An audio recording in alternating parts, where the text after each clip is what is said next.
Stop lying to yourself. Stop looking at your reflection and reciting hollow affirmations that you do not actually believe. The problem is not that you are unlucky. The problem is not that you lack resources or time or opportunity. The brutal reality that you are actively avoiding is this: you are waiting. You are standing perfectly still, paralyzed, waiting for a permission slip that is never going to arrive. You are waiting to feel ready.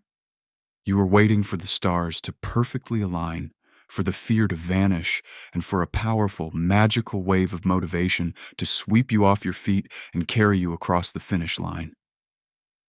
We are going to murder that illusion right here and right now. Motivation is a spectacular liar. It is a fair-weather friend that shows up when the sun is shining, when the reward is certain, and when the effort is minimal.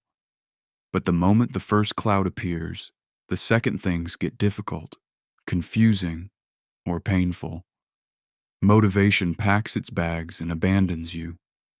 If you only execute when you feel motivated, you have already guaranteed your own failure. You are sentencing yourself to a life of perpetual almost victory. You are leaving your potential in the hands of fleeting brain chemistry. Today, we are burning the word motivation. Today, we build the iron will. We are going to install a new, powerful operating system: self-discipline. This is not a state of mind. It is not an emotion. It is a mechanical, structural approach to reality. The iron will does not ask how you feel. It does not care that you are tired. It does not negotiate with your laziness. It looks at the goal, it calculates the necessary action, and then it executes. Without permission, without debate. Let us begin constructing the unbreakable architecture of a disciplined life. To build a system of discipline when you have zero motivation, we must first understand the enemy. And the enemy is not your laziness. The enemy is millions of years of evolution.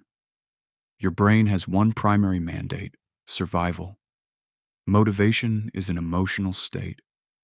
Your brain releases dopamine and other reward chemicals in anticipation of a reward. When you see a challenge, like starting a new hard habit, your brain does not see potential or success. It sees friction. It sees discomfort. And it remembers. From an evolutionary standpoint, your brain wants you to seek maximum calories with minimum energy expenditure. If you want to lay on the couch and watch a show, your brain floods you with dopamine. It thinks we are conserving energy, but if you want to get up and write code or go to the gym, your brain screams, no. It sees a threat to your energy stores. This is not a flaw. This is the default mode network of your brain working exactly as intended to keep you safe and comfortable. The feeling you call laziness or zero motivation is simply your amygdala and your basal ganglia conspiring to keep you exactly where you are. Discipline is not a fight between you and your work. Discipline is a war between the rational part of your brain, which wants success, and the ancient, primitive part of your brain that wants comfort. Your feeling of zero motivation is not a command. It is merely feedback from your primitive brain.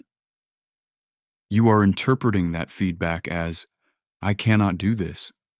The correct interpretation is, my brain is trying to save energy. I must consciously overrule this chemical message. Once you understand this, you stop taking your laziness personally.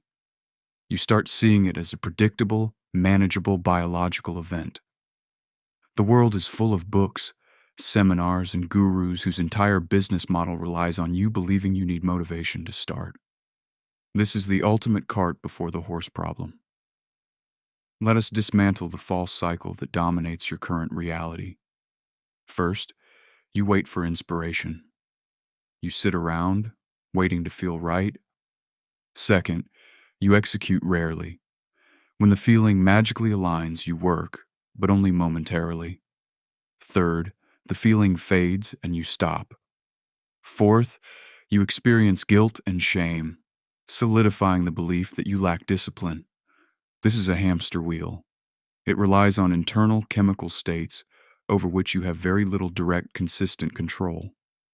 If you only execute when you feel motivated, you have built your house on sand. You will be a brilliant procrastinator. Here is the new paradigm used by every champion, every elite special forces operator, every legendary leader. The cycle is reversed. 1. Decide. You make a rational, logical commitment to a task, regardless of feeling. 2. Commit. You apply the structural systems of discipline to force the start. 3. Execute. You begin the task. 4. Receive feedback. Motivation is the result, not the trigger. When you take that first painful step, when you put on the running shoes, even when your brain is screaming no, you begin to move. As you move, you create micro wins. You write one paragraph, you lift one set. That small win triggers a genuine dopamine release. Most people focus entirely on what they want to achieve. They set big, audacious goals like losing 50 pounds, making $1 million, or writing a best-selling novel. This is outcome-based discipline, and it is highly fragile. It fails the moment motivation dies or progress slows down. To build unbreakable, lifelong discipline, you must shift your focus from outcomes to identity. You must stop asking yourself what you want to achieve and start asking yourself who you want to become. The real battle is not about completing a task. It is about casting a vote for a new identity. A person who simply wants to write a book might give up after a week of staring at a blank page. But a person who decides that they are a writer will show up every single day, because that is simply what writers do.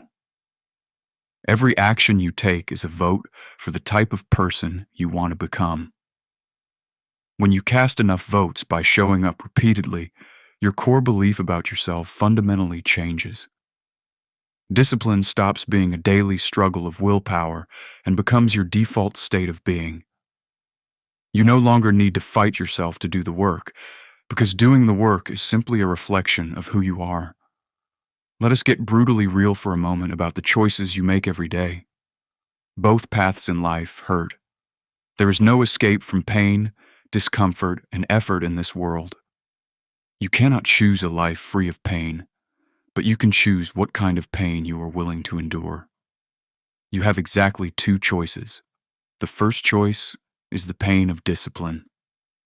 This pain weighs ounces. It is the sharp, short-term discomfort of waking up early when you are tired, saying no to instant gratification, or forcing yourself to sit down and do the hard work when you have zero motivation. The second choice is the pain of regret. This pain weighs tons. It is the heavy, dull, lifelong ache of knowing you had immense potential, but you let it slip right through your fingers because you did not feel like working. It is the crushing weight of looking back on your life years from now and asking yourself what could have been. When you are lying in bed, battling with your own mind, I want you to visualize both of these pains. Choose your hard. Do not let short-term comfort rob you of your long-term greatness. Let us discuss the absolute guarantee of failure. You are human, and you will fall short. You will have a day where the gravity of zero motivation wins. You will sleep in, you will eat the junk food, you will skip the work, or you will waste hours scrolling on your phone. When that inevitably happens, the negative voice in your head is going to try to destroy you. It will say that you have no discipline, that you cannot do this, and that you might as well just quit entirely. This is the danger zone where most people fail permanently. Listen to me closely. You must never miss twice. Missing a habit once is an accident. Missing a habit twice is the start of a brand new habit. Discipline is not about being a perfect machine that never makes mistakes. Discipline is about being relentless and refusing to let a slip become a slide. If you fall off the wagon today, you fight with everything you have to get back on it tomorrow. No excuses, no self-pity.